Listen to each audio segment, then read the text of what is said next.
اللهم صل على سيدنا ومولانا محمد وعلى آله وصحبه وبارك وسلم.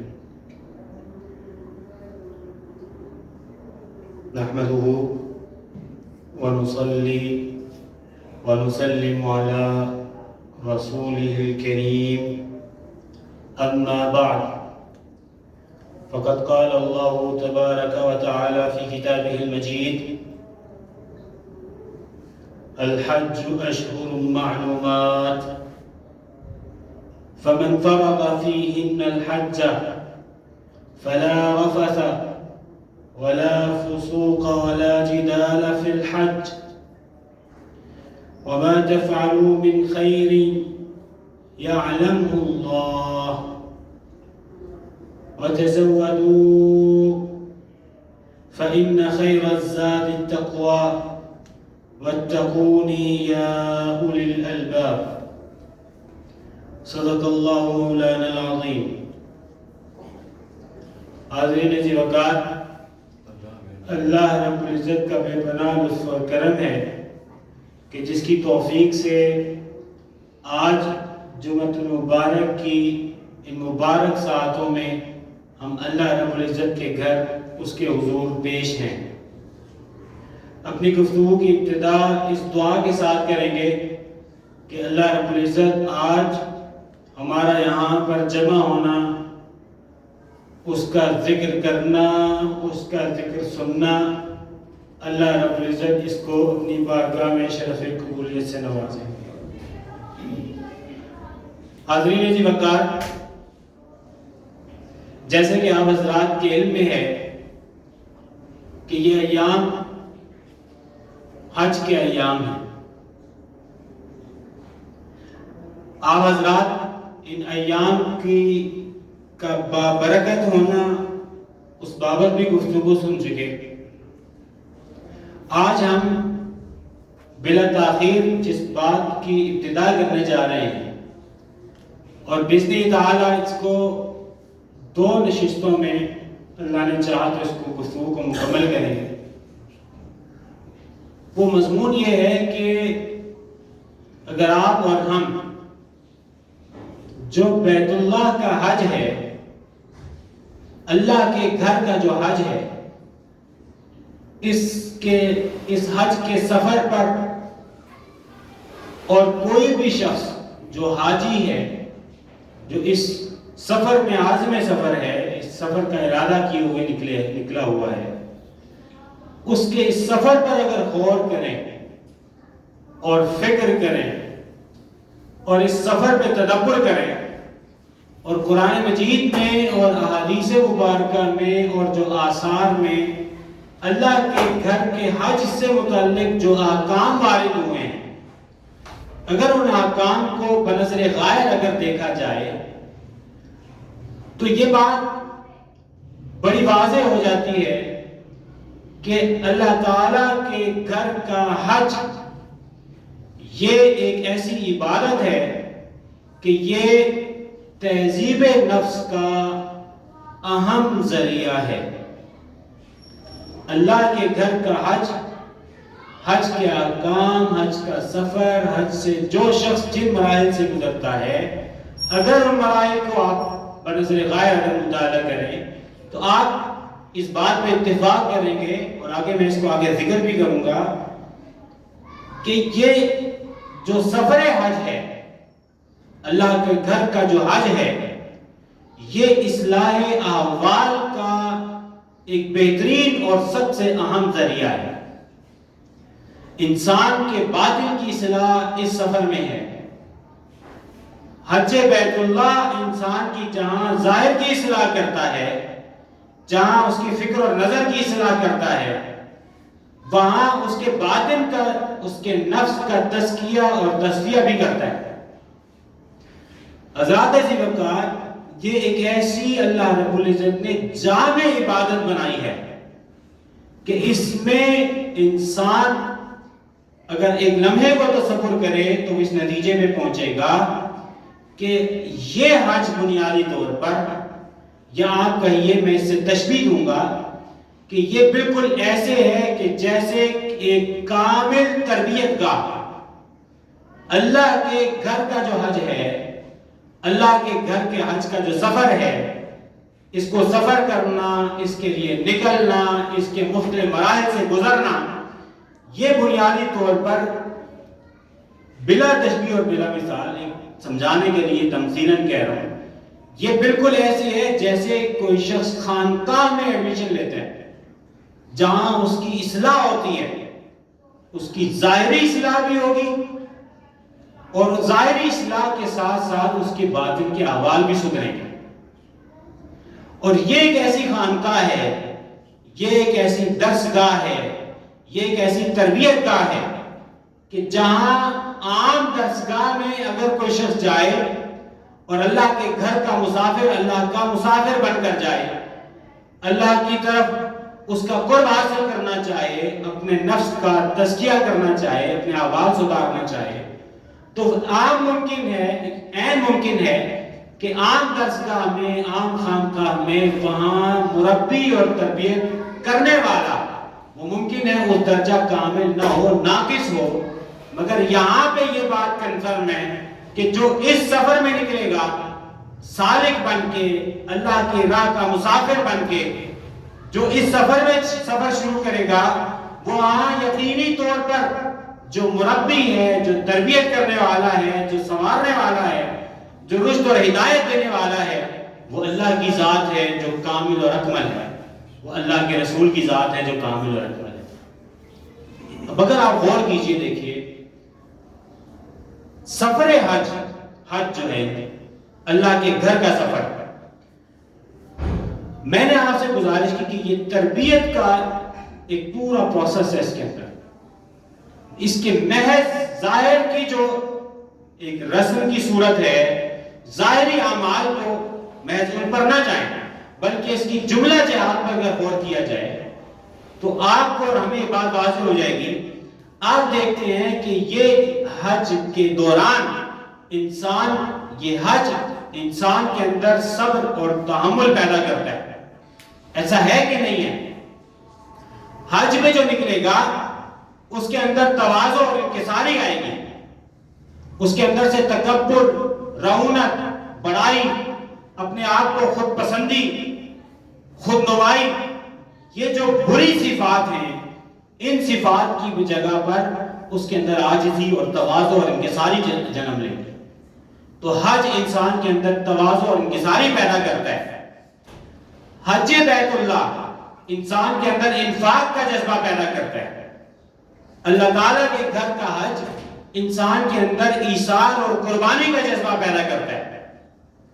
یہ حج ہر شخص کو، خواہ وہ اس سفر کے دوران میں ہے یا یہ کہ جو اس سفر میں شامل نہیں ہے مگر اس سفر کا مشاہدہ کر رہا ہے اور اس سفر پہ غور کر رہا ہے، ہر اس شخص کے لیے حج بیت اللہ وہ مساوات کا درس دیتا ہے۔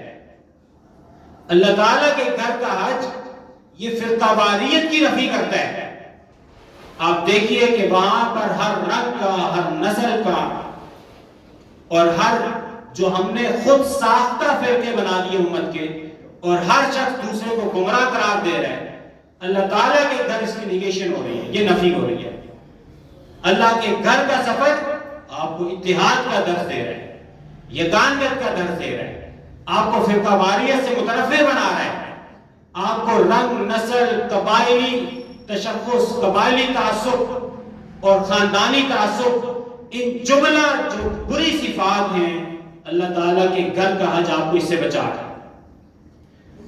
آپ دیکھیے کہ حج بیت اللہ یہ آپ کے اور ہمارے اندر اعلیٰ اخلاق پیدا کر رہا ہے، یہ ہمیں اونچا کردار دے رہے ہیں۔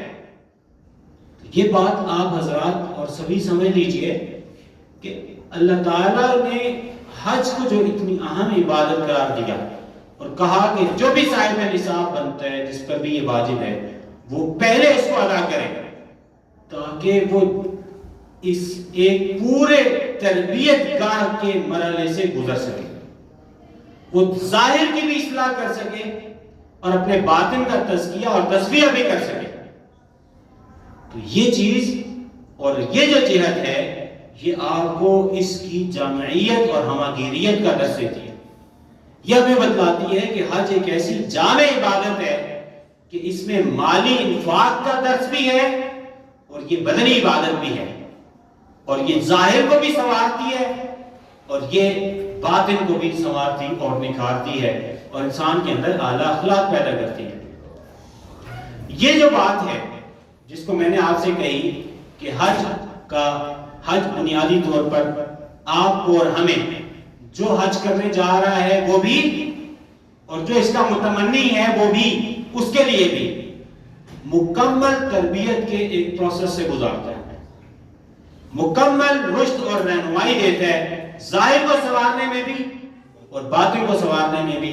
اس پر میں آپ کو امام ابن رجب حنبلی رحمہ اللہ کا ایک شعر سنا. امام ابن حجر حنبلی رحمہ اللہ، ان کا 795 میں وصال ہوا.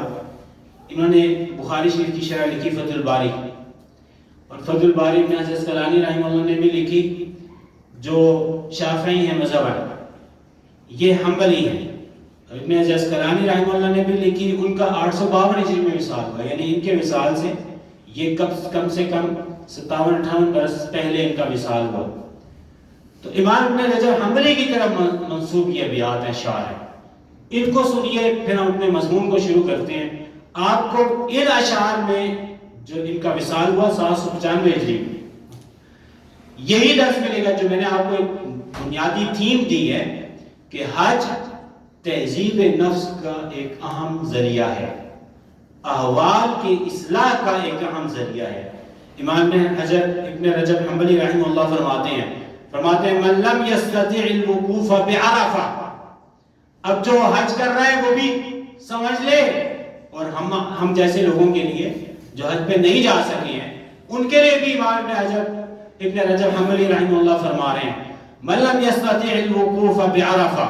جو شخص عرفہ میں قیام نہیں کر سکا، وہاں جا کر وقوف نہیں کر سکتا یا نہیں کر پایا، فرماتے ہیں فَلْيَقِفْ عِنْدَ حُدُودِ اللَّهِ الَّذِي عَرَفَ. فرماتے ہیں تو اس کو چاہیے کہ وہ جو اللہ نے حدود بتلا رکھی ہیں، اللہ نے اپنے احکام دے رکھے ہیں، اللہ نے فرائض واجبات بتلا رکھے ہیں، محرمات بتلا رکھے ہیں، اللہ نے جو حدود بتلا رکھی ہیں جن کو وہ جانتا ہے، اس کو چاہیے کہ وہ حدود کو تو قیام کرے. عرفہ میں قیام نہیں کر سکے تو اس کا معنی یہ نہیں کہ بس عرفہ نہیں جا سکے تو بس بالکل ہی آپ اس سے بالکل اپنے آپ کو علیحدہ کر لیں. نہیں، فرماتے ہیں عرفہ میں نہیں جا سکے تو جو اللہ نے حدود مقرر کی ہیں وہ تو آپ معلوم ہے نا آپ کو، ان کو تھامیں، ان پر عمل کریں، ان کی حفاظت کریں اور وہاں پر وقوف کریں.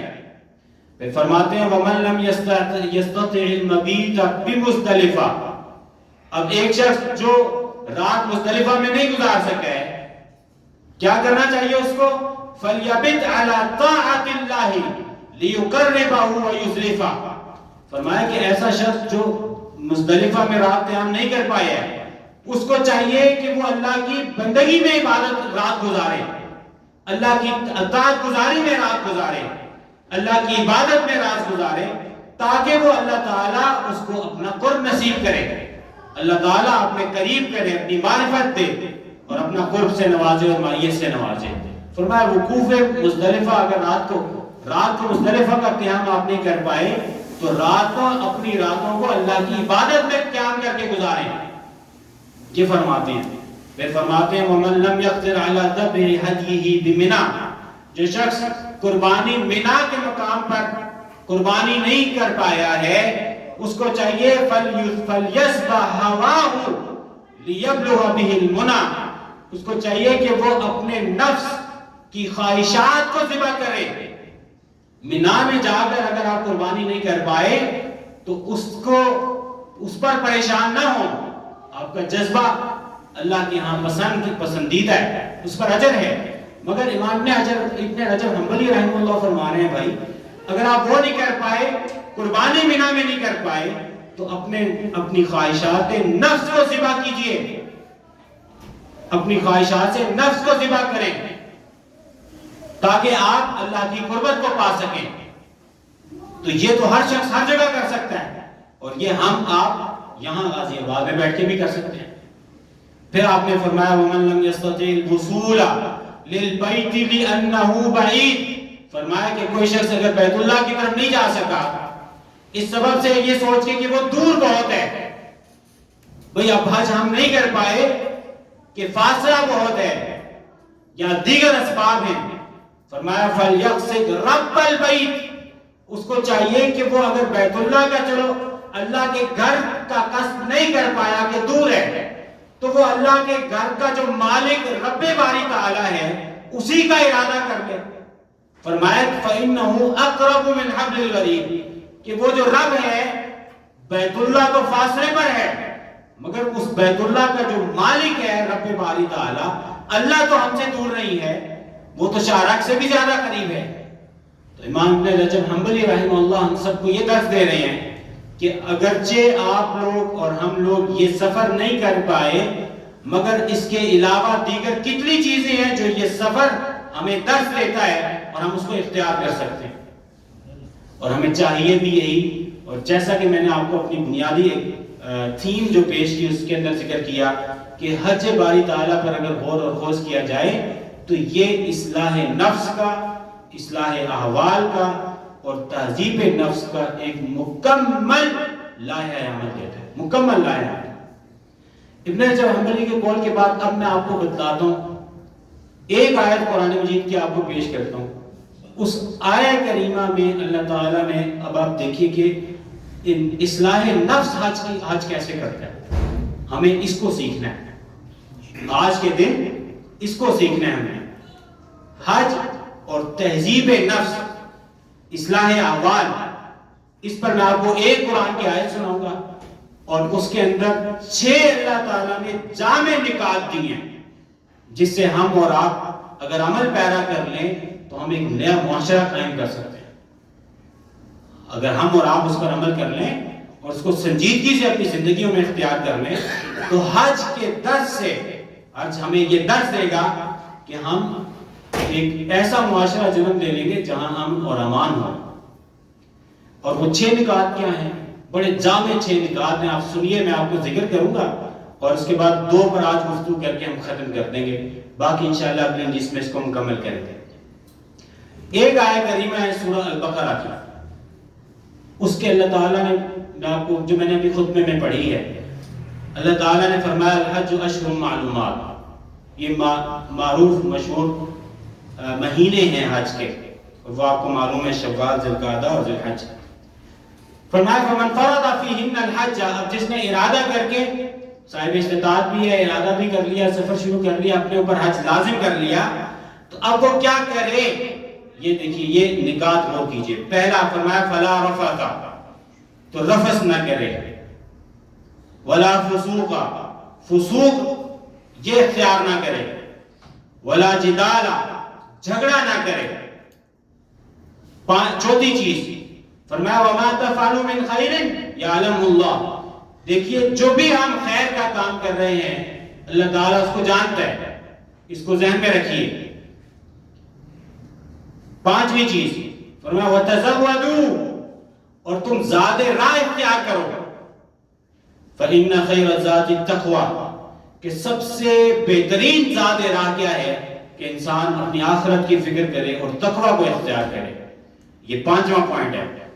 اور 6واں پوائنٹ فرمایا وَاتَّقُونِي یا اولي الالباب، اے صاحبان عقل، عقل و دانش، عقل و خرد، جن کو اللہ تعالیٰ نے سوچنے سمجھنے کی قوت اور صلاحیت دی ہے.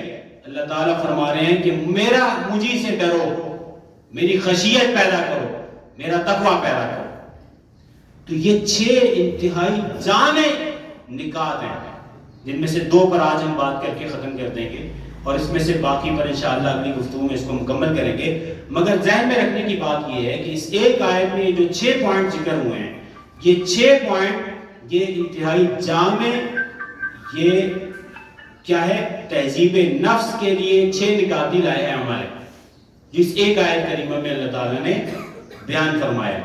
اب ایک ایک کر کے 2 کی ہم وضاحت کر کے بات ختم کر دیں گے، اس کے مفہوم کو سمجھیں گے تاکہ اندازہ ہو آج ہم یہ سیکھیں کہ حج ہمیں کیا میسج دے رہا ہے. ہم تو یہاں بیٹھے ہیں، ہم تو وہاں پر نہیں جا سکے. تو ہمارے لیے کیا میسج ہے اور ہم اپنی اصلاح کیسے کر سکتے ہیں؟ دیکھیے اللہ تعالیٰ نے فرمایا فلا رفث، رفث نہ کیجئے۔ اب رفث کے دو اطلاق ہیں اور میں آپ کو تیزی سے اس کو بتلاؤں گا، اور جو جنرل اس کا اطلاق ہے، انطباق ہے، صرف اسی پر رہیں گے خاص۔ ایک تو وہ اس کا معنی ہے جو حاجی کے لیے ہے، تو اب چونکہ ہم یہاں پر حاجی تو نہیں ہیں، تو جو حج کر رہا ہے وہ یقینی طور پہ اس کو سیکھ کر گیا ہے۔ میں اس کا معنی وہ کرنے لگا ہوں جو ہمارے آپ کے لیے بھی جنرل ہے، وہ حاجی کے لیے بھی ہے، حج کرنے والے کے لیے بھی ہے، اور آج غازی آباد کے لوگوں کے لیے بھی ہے، ہمارے لیے بھی ہے۔ وہ فرمایا رفث کا معنی کیا معنی ہے؟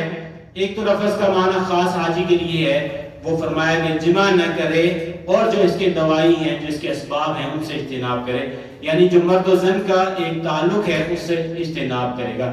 یہ تو ہو گیا حاجی کے لیے نا، اس کو ہم سکپ کریں گے۔ جو رفث کا ایک اور معنی بھی ہے جو ہمارے لیے اس میں اصطلاح ہے، وہ کیا ہے؟ کہتے ہیں وَيُطْلَقُ الرَّفَثُ أَيْضًا عَلَى الْكَلَامِ الْفَاحِشِ الْبَذِيءِ، کہتے ہیں کہ جو رفث ہے یہ فحش گوئی کو بھی کہتے ہیں۔ رفث فحش گوئی کو بھی کہتے ہیں، جس کو آپ کہتے ہیں نا بد کلامی یا فحش کلامی، یہ بھی رفث کی صورت ہے۔ اور یہ جو معنی ہے اس کو عطا بن ابی رباح نے بھی بیان فرمایا، جس کو امام ابن کثیر رحمہ اللہ نے ذکر کیا۔ تو یہ رفث کا معنی ہے، اور یہ ہمارے لیے اس میں نصیحت ہے کہ ہمارے ہاں آپ دیکھیے ہم لوگ کیا کرتے ہیں، ہم لوگ جب ولیعوذ باللہ ثم ولیعوذ باللہ گالی دیتے ہیں تو اس میں خواتین کا ذکر ہے، ایسا ہے یا نہیں؟ یہ رفث ہے، یہ فحش گوئی ہے، یا آپ کہیے کہ یہ فحش کلامی ہے، اور یہ آگے میں آپ کو بتلاؤں گا یہ کبائر گناہ میں سے ہے۔ تو حج سے ہمیں کیا درس مل رہا ہے؟ آج یہاں بیٹھے ہوئے ہمیں درس مل رہا ہے کہ اپنی زبان کو صاف کریں، یہ فحش گوئی نہ کریں، یا ایسی گالم گلوچ نہ کریں جس میں فحش گوئی ہوتی ہے۔ یا آپ دیکھیں جو بھی گالی ہے ولیعوذ باللہ اس میں یہ اس طرح سے ذکر آتا ہے، تو یہ انتہائی نامناسب ہے اور یہ کبائر گناہ میں سے ہے۔ یہ ایسے کتنا بڑا گناہ ہے۔ کبائر گناہ کا مطلب کیا ہے کہ آپ جو ہم لوگ عام طور پہ ایسی گالی دے دیتے ہیں، یہ گالی قتل کے گناہ کے برابر ہے، یہ مطلب ہے کبائر کا۔ اس سے اجتناب کرنا ہے ہم نے، اور حج ہمیں یہ درس دے رہا ہے یہاں بیٹھے ہوئے کہ ہم نے اپنی زبان کی حفاظت کرنی ہے۔ اگلا لفظ آیا فسوق کا۔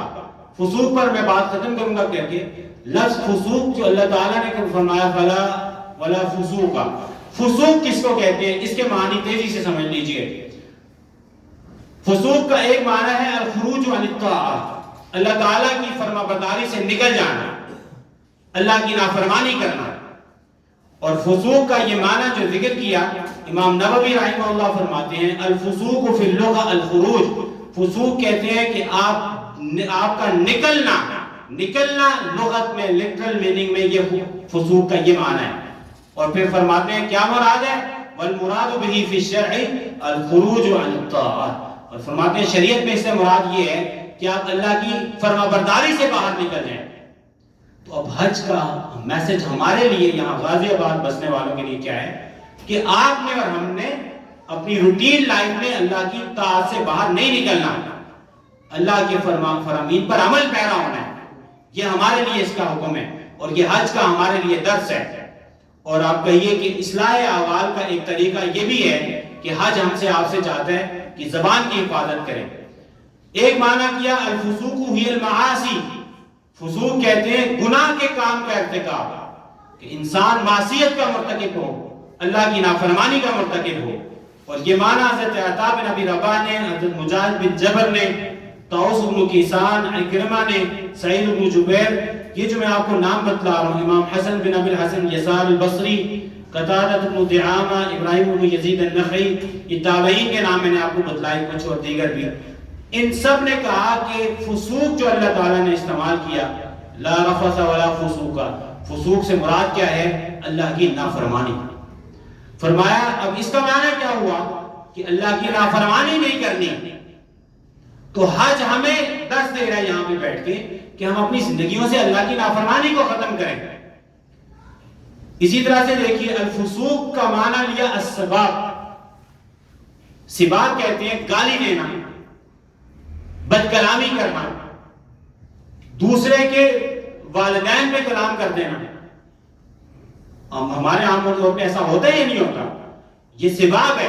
اور اس کا معنی حضرت عبداللہ ابن عباس رضی اللہ عنہ نے، یہ صحابی ہیں، عبداللہ ابن عمر رضی اللہ عنہ، عبداللہ ابن زبیر، یہ تینوں سوار صحابہ میں سے ہیں، عبادلہ اربع میں سے.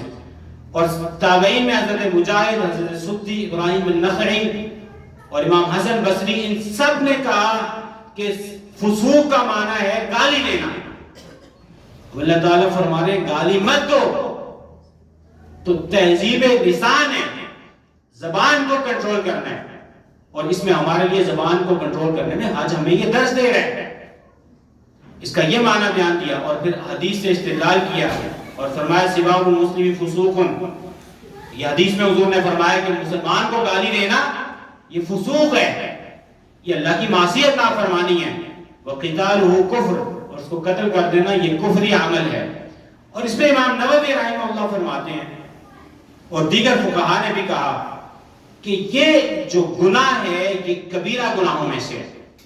یہ گناہ جو زبان کا گناہ ہم لوگ عام روٹین میں کرنے لگے ہیں، اور حج ہمیں یہ درس دے رہا ہے اور ہمارا تہذیب نفس کر رہا ہے، اصلاح احوال کر رہا ہے. اور اللہ تعالیٰ ہمیں یہ بتلا رہے ہیں کہ یہ جو ہم گناہ کر رہے ہیں زبان کا، یہ کیا ہے؟ یہ فسوق ہے. اور یہ فرمایا کہ یہ کبیرہ گناہوں میں سے ہے. اور اس کو علامہ شنقیطی نے بھی ان کی ایک تفسیر ہے اضواء البیان، اس میں ذکر فرمایا کہ یہ دلالت کرتا ہے کہ یہ کبائر گناہ میں سے ہے. اور یہ ہمارے عام چیز بن گئی. اب ہمیں آج حج ہمیں کیا درس دے رہا ہے اور ہماری تہذیب نفس کیسے کر رہا ہے، اصلاح احوال کیسے کر رہا ہے، کہ ہمیں حج بتلا رہا ہے کہ آپ نے اپنی زبان کو کنٹرول کرنا سیکھنا ہے اور اپنی زندگی سے گالی گلوچ کو نکالنا ہے. حدیث شریف میں آتا ہے حضور نے فرمایا لیس المؤمن بالطعان ولا اللعان ولا الفاحش ولا البذیء. فرمایا کہ مومن کی یہ شان نہیں ہے، مومن کی وہ تانہ زنی کرے، تانوں سے تانہ زنی کرے اور لان تان کرے اور فحش گوئی کرے اور فحش کلامی کرے. حضرت ابو ہریرہ فرماتے ہیں حضور نے ارشاد فرمایا کہ لا ينبغي ان يكون اللعانون صدیقین. فرمایا کہ جو لان تان کرتے رہتے ہیں ایک دوسرے کو، اور اس میں بدقسمتی سے ہمارے مذہبی پیشوا بھی شامل ہو گئے اور یہ عوام میں تو بہت زیادہ ہو گیا. مگر ہمیں یہ بات سمجھنی ہے کہ حضور اقدس صلی اللہ علیہ وسلم نے فرمایا کہ جو لان تان کرتے ہیں، فرمایا کہ درجہ صدیقین کو نہیں پہنچ پائیں گے کبھی بھی. یہ سچے لوگ نہیں ہیں. اگر آپ کو اور ہمیں سچا بننا ہے تو حج ہماری تہذیب نفس کر رہا ہے اور ہمیں اصلاح کر رہا ہے ہمارے نفس کی. اور اصلاح اور آداب کیا سکھلا رہے ہیں کہ آپ لان تان زندگیوں سے ختم کریں، اس سے منع فرما دیا. حضرت مسروق بن اجدہ روایت کرتے ہیں عبداللہ بن عمر سے، فرماتے ہیں 4 صفات ایسی ہیں جس کے اندر ہوں گی وہ خالص منافق آدمی ہے. اللہ تعالیٰ ہم سب کو محفوظ رکھے. فرمایا کہ اگر اس کے اندر ہوں گی تو وہ نفاق کی خصلت ہے، یہاں تک کہ وہ اس کو ترک کر دے اور چھوڑ دے. اور میں اب ذکر کر رہا ہوں اور ہم سب یہ ارادہ کریں گے اللہ کے حضور بھی کہ ہم اپنی زندگیوں سے ان کو ختم کریں گے. پہلی چیز کیا ہے؟ اذا حدث کذب. فرمایا کہ گفتگو کرے گا تو جھوٹ بولے گا. تو جھوٹ کبائر میں سے ہے. اپنی زندگیوں سے جھوٹ ختم کیجئے. اور ہمارے اتنا جھوٹ عام ہے، ہمارے پاس میں وقت مختصر ہے ورنہ میں آپ کو اس کے 1-2 مثالیں بھی دیتا. آپ کوئی چیز خریدنے چلے جائیں، وہ اپنی حلال تجارت کو ناجائز بنا رہے ہیں یہ جملہ بول کے کہ جی میری تو یہ خرید ہی نہیں ہے. آپ کو کیا ضرورت ہے جملہ بولنے کی؟ آپ کبھی میں نے اتنے میں بیچنا ٹھیک ہے. تو آپ جھوٹ کی آمیزش بیچ میں ضرور کرنا ہے آپ نے. اب جب جھوٹ کی آمیزش کریں گے تو آپ حلال روزی کو بے برکت بنا لیں گے. اور ہمارے یہاں کتنا عام ہو گیا. تو اذا حدث کذب واذا وعد اخلف. وعدہ کرے گا تو وعدہ خلافی کر دے گا، امانت رکھوائیں گے تو خیانت کر دے گا، اور جب لڑائی کرے گا تو جھگڑا کرے گا. اس میں جھگڑا بھی اللہ کو پسند نہیں، نفاق کی علامت ہے.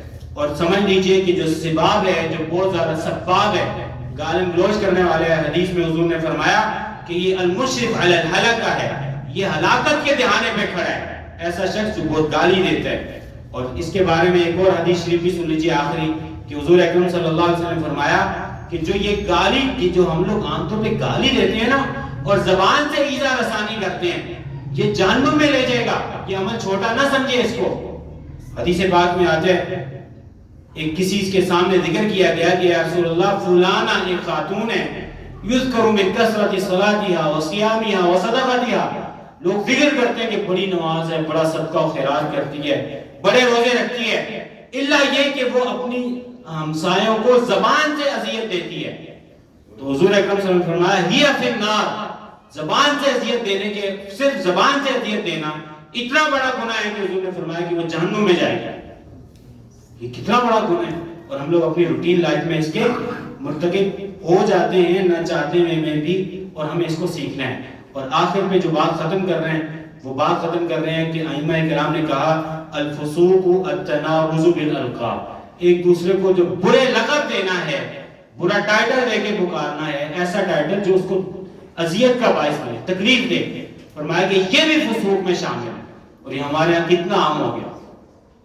مولا علی شیر خدا فرماتے ہیں انکم سألتمونی عن الرجل یقول الرجل یا کافر یا فاسق یا حمار، مولا علی شیر خدا فرماتے ہیں تم مجھ سے ایسے شخص کی بابت سوال کر رہے ہو جو کسی دوسرے کو کہتے ہیں وہ کافر، مسلمان ہے، کلمہ گو ہے، اس کو کافر کہتے ہیں، یا کہتے ہیں یا فاسق، او فاسق آدمی، یا کہتے ہیں وہ گدھے انسان، یا حمار، گدھے کہتے ہیں۔ فرمایا مولا علی شیر خدا نے لیس فی حد، اس میں حد شرعی تو نہیں ہے اس جرم میں، مگر فرمایا فی عقوبۃ من السلطان فلا تعودوا فتقولوا، فرمایا کہ جو سلطان ہے، حاکم وقت ہے، وہ اس پہ لیجسلیشن کر کے، قانون سازی کر کے وہ اس پہ سزا مرتب کر سکتا ہے، لہذا تم یہ باتیں نہ کیا کرو کہ آپ دوسرے کو کسی کو گدھا کہہ رہے ہیں، کسی کو منافق کہہ رہے ہیں، کسی کو کافر کہہ رہے ہیں، اور یوں آوازیں دے رہے ہیں۔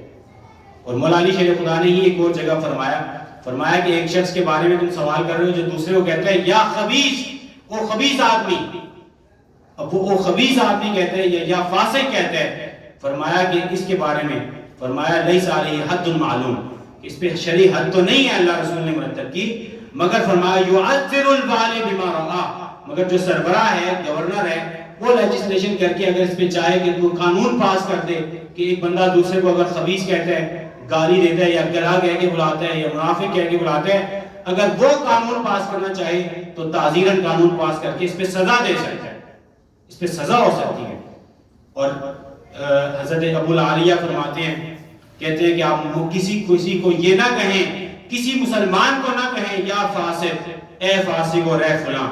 اور امام نووی کے قول پر ہم بات ختم کرتے ہیں۔